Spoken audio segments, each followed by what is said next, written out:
Hi, this tutorial is on May Song, and this is number 6 in Suzuki Book 1. This is a fun song, and I'm just going to jump right into the first measure because right in that first measure we have some new techniques. And one technique we refer to as bow distribution. It's not really a specific technique, it's really more of a big, broad topic when we talk about how we use our bow. And bow distribution refers to how much bow we use for a given note or notes, where in the bow that we play that, whether we're at the tip or whether at the frog, and when we do those things, exactly at what precise moment do we use more bow, or what precise moment do we need to get to the tip. So that's what when we talk about bow distribution, it's a very big, broad topic. But it's relevant here because we have now, beginning this piece, we have a long bow followed by a short bow stroke, followed by a longer bow. And what sometimes happens is when we have a long bow stroke, we can actually go a little too far. So I'll play this first measure. Okay, so what can happen is since I have a long bow stroke on the first note and a short note on the second note, that short note is not going to get me very far in the bow. It just requires a small amount of bow because it's a very short note value. And then what can happen is if you don't travel too far with that bow, is now you're getting into a place in the bow where it's going to be difficult to get out of. So now we're sort of getting down to the tip. Now I'm sort of stuck at the tip here. So, bow distribution. When we have a quick note like that, and the danger is that it sends us to a part of the bow where we don't want to get stuck in, we have to compensate. And we have to compensate by using a little bit more bow and more bow speed than maybe you would in another situation where you have a note that short. So in this case, then we have to use a pretty fast bow speed. And you have to travel pretty far. So it's sort of an inordinate amount of bow speed to what you're accustomed to using. So just sort of bringing this now up as a technical point of discussion. The other thing to do is to not use as much bow as you might normally use on the longer note value. So when you start that, kind of can be conservative. Don't think, okay, now I see a dotted quarter. I know that's a long note value, and in many cases you want to maximize the use of your bow. Your teacher may say, use more bow, or if it were in a long legato passage, I would recommend using a lot of bow. But in this case, because we have that little note that follows, I would say use less bow for that first note. Quick bow speed here.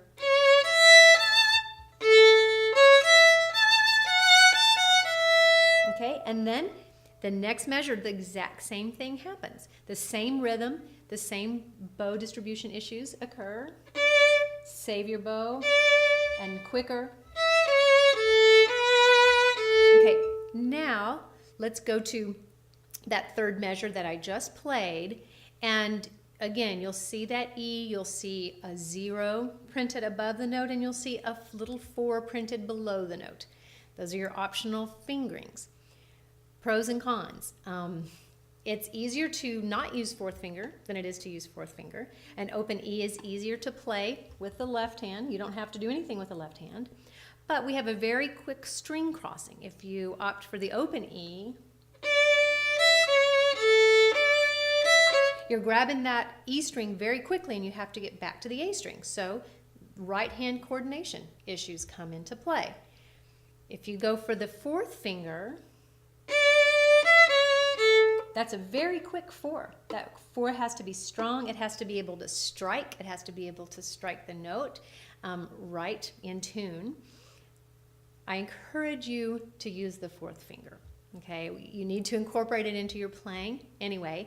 And this is a place where, in a professional situation, if I had that very measure in a symphonic piece or in a solo, in something more advanced, I would not use the open E, because using an open E string in this sort of context where it would stick out is sort of taboo in the violin world. So if I were to play, it's very twangy and it jumps out. It comes out of the texture.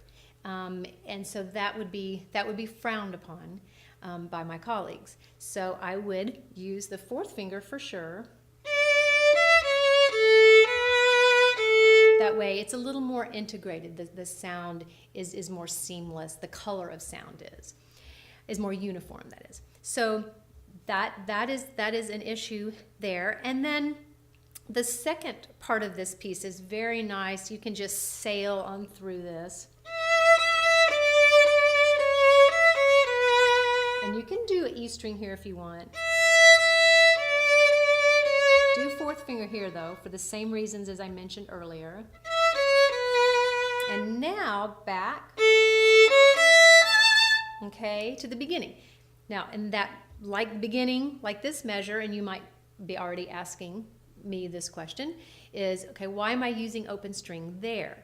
Well, in this case, since we're going to the E string and we're staying on the E string for those next notes, we're going to a brighter color of sound. It's okay then to use the E string. It doesn't stick out all by itself. It's not a sore thumb in terms of sound quality. So then it's okay to use the E string.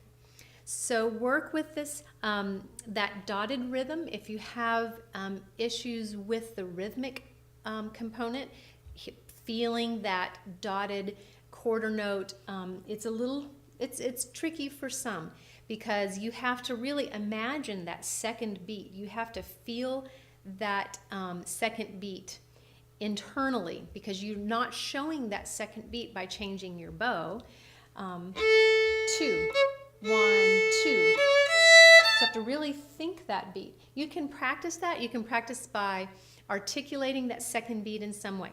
You could count out loud, or you could be tapping your foot, or you could do it with your bow, just for practice. You could stop the bow, 1, 2, or just add a little accent in the bow stroke, a little surge of sound. 1, 2. You wouldn't want to play it like that eventually, but just for practice to really start to internalize this 1, 2, and 3, 4, and dun, bum, that rhythm. Because this dotted rhythm will come up a lot. This is a really, really common rhythm in music, and so good to really start understanding and feeling that now. So that is May song.